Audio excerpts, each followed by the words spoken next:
آپ سے ایک ایسی قوم کا ذکر کرنے جا رہی ہوں جنہوں نے اللہ کی آیتوں کا، اللہ کے عذاب کا مذاق بنایا کہ جب ان کو ان کے نبی نے عذاب کا وقت اور دن بتایا تو وہ لوگ کپڑے پہن کر، خوشبوئیں لگا کر اس عذاب کا انتظار کرنے لگے۔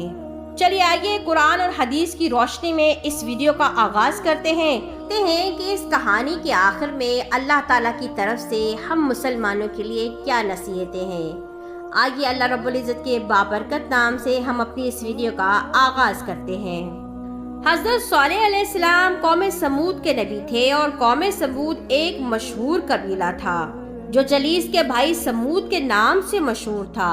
سمود اور جلیس عابر بن ارم کے بیٹے تھے جو سام بن نوح علیہ السلام کا بیٹا تھا۔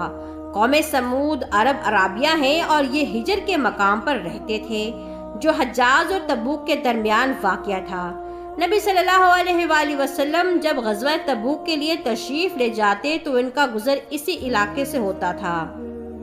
قوم سمود بھی قوم عاد کی طرح بہت ہی زیادہ بت پرست تھے۔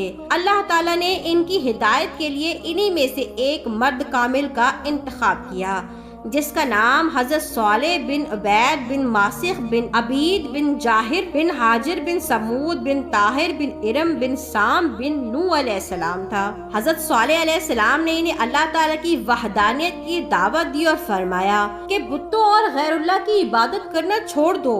قوم کے کچھ لوگوں نے آپ علیہ السلام کی آواز پر لبیک کہا اور آپ پر ایمان لے آئے، جبکہ بیشتر لوگوں نے انکار کیا۔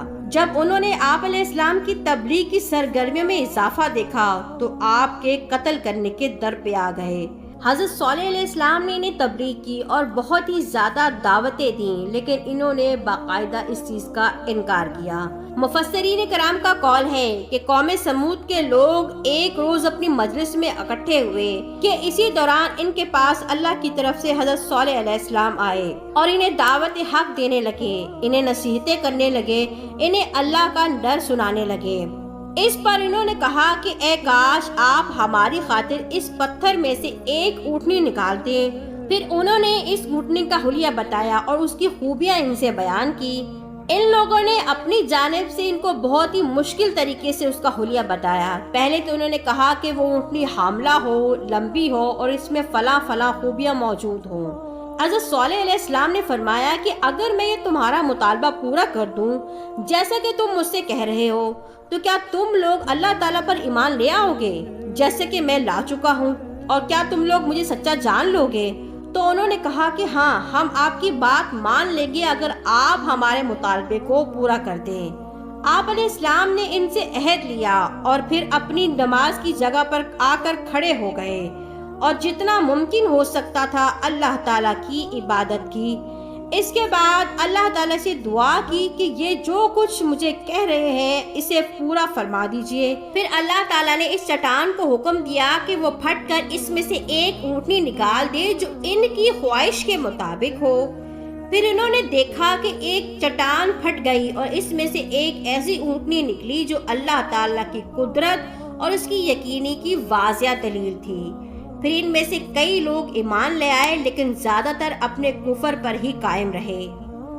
اس کے بعد اللہ رب العزت سورۃ ہود میں فرماتے ہیں، بس اسے چھوڑ دو کہ یہ اللہ کی زمین میں کھاتی پھرے اور ہاتھ مت لگاؤ اسے برائی کی نیت سے، ورنہ تمہیں عذاب آن پکڑ لے گا۔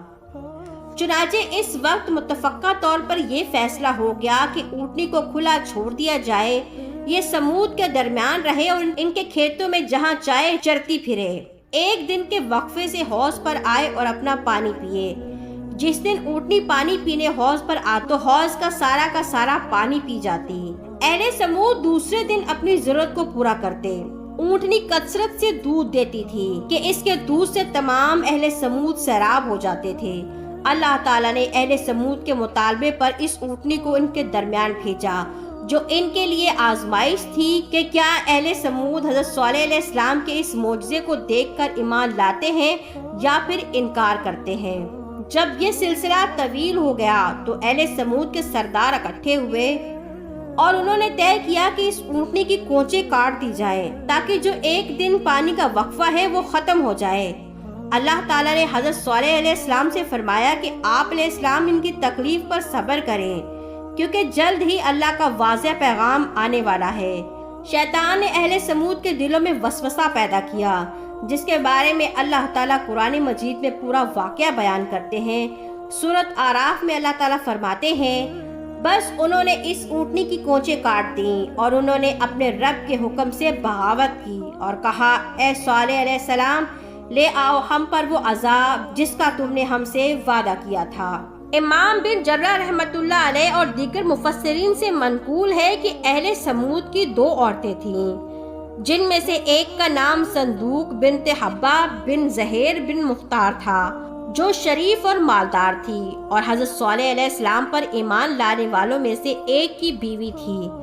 اس نے اسے چھوڑ دیا اور اپنے چچا زاد بھائی کو بلاوا بھیجا، جسے مسرا بن مہرج بنت اکمیہ کہتے ہیں، اور اسے کہا کہ اگر وہ اونٹنی کی کونچیں کاٹ دے تو وہ اس سے شادی کر لے گی۔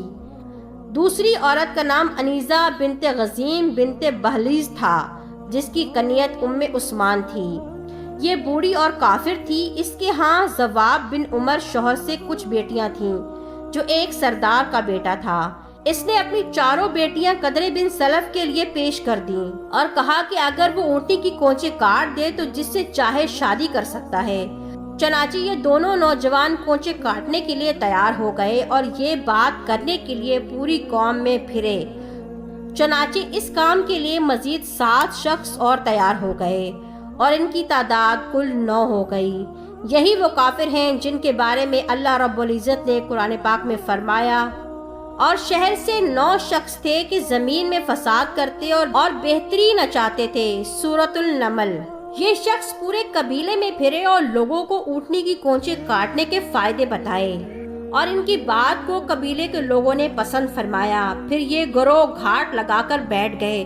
جب اونٹنی اپنے مقررہ باری پر پانی پینے آئی اور پانی پی کر لوٹنے لگی تو مسدوش نامی شخص نے کمان سے تیر مارا، جو اونٹنی کی پسلی میں جا کے لگا، جس سے وہ زمین پر گر گئی، اور اپنے بچے کو ڈرانے کے لیے اس نے ایک زوردار چیخ ماری۔ اس کے بعد ان بدبختوں نے اس کے گلے پر نیزہ مار کر اسے ذبح کر دیا۔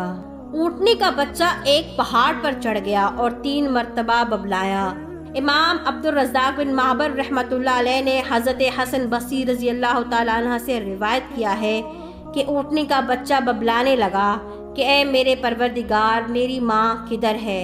پھر وہ بچہ ایک چٹان میں داخل ہوا اور غائب ہو گیا۔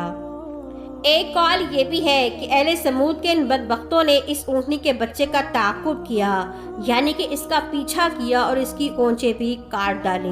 جب ان بدبختوں نے اونٹنی کو اور اس کے بچے کو قتل کر ڈالا تو حضرت صالح علیہ السلام نے فرمایا کہ 3 دن بعد تم پر عذاب آئے گا۔ ان بدبختوں کی سوچ یہ تھی کہ حضرت صالح علیہ السلام اور اونٹنی کو ایک ساتھ ہی قتل کر ڈالیں۔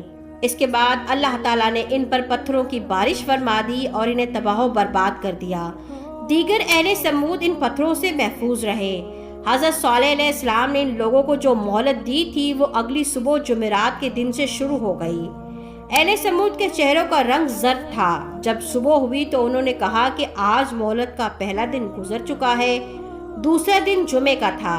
جب شام ہوئی تو انہوں نے کہا مہلت میں سے 2 دن تو گزر گئے۔ پھر تیسرا دن ہفتے کے روز ان کے چہرے سیاہ ہو گئے۔ شام ہوئی تو انہوں نے کہا کہ مہلت تو ختم ہو گئی۔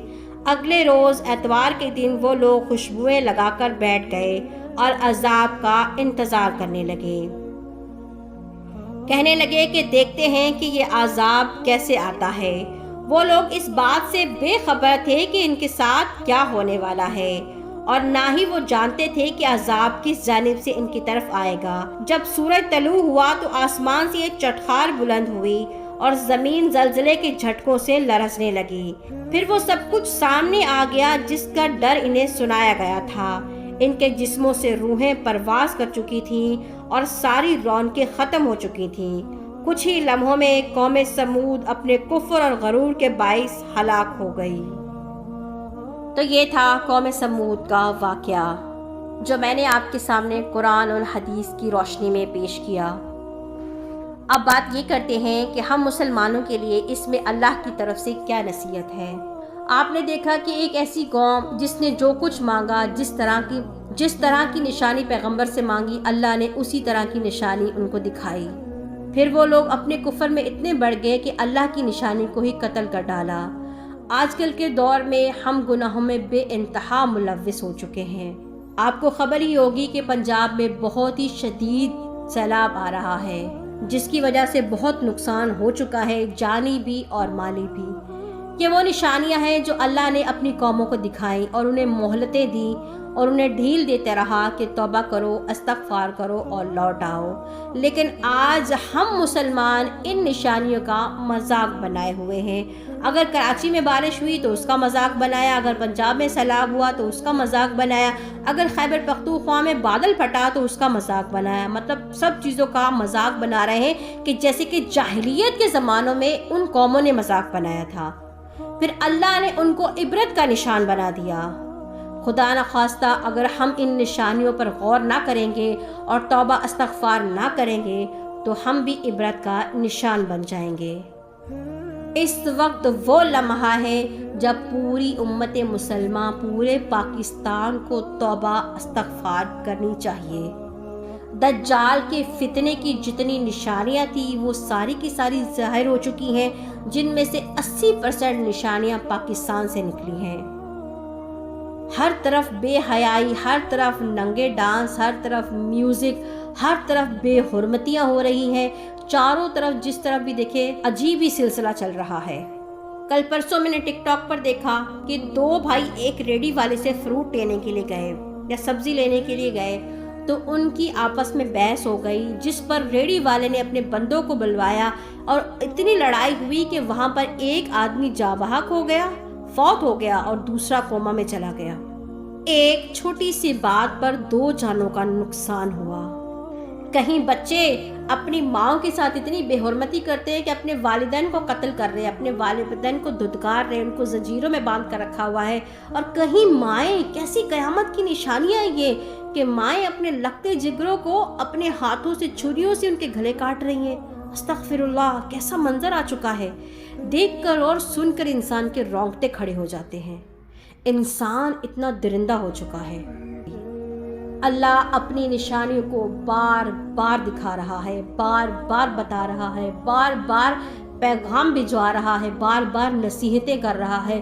لوٹ آؤ، توبہ کر لو، چھوڑ دو برے کاموں کو، میری طرف لوٹ آؤ، مسجدوں کو آباد کرو، مدرسوں کو آباد کرو، عورتیں اپنے اوپر چادروں کو ڈالیں، مرد اپنے اندر ایمان کی طاقت کو پیدا کرے، فلسطین کی طرف نظر ڈالو، مسلمانوں کی طرف نظر ڈالو، اپنے ایمان کو تازہ کرو، دین کے لیے اکٹھے ہو جاؤ، دین کو اجاگر کرو۔ لیکن اس طرف ابھی تک کسی کا کوئی رجحان، کوئی توجہ نہیں آئی۔ جو لوگ فوت ہو چکے ہیں وہ لوگ اپنے فوتگی کے غم میں رو رہے ہیں اور ان کو شاید کچھ احساس ہو کہ انہوں نے کیا کھویا ہے، اور جن لوگوں نے کچھ نہیں کھویا بس سوشل میڈیا پہ ویڈیوز بنا رہے ہیں، مذاق بنا رہے ہیں اور ویڈیوز ڈالتے جا رہے ہیں، ہنسی مذاق بنایا جا رہا ہے۔ اللہ کے عذاب کا مذاق مت بناؤ۔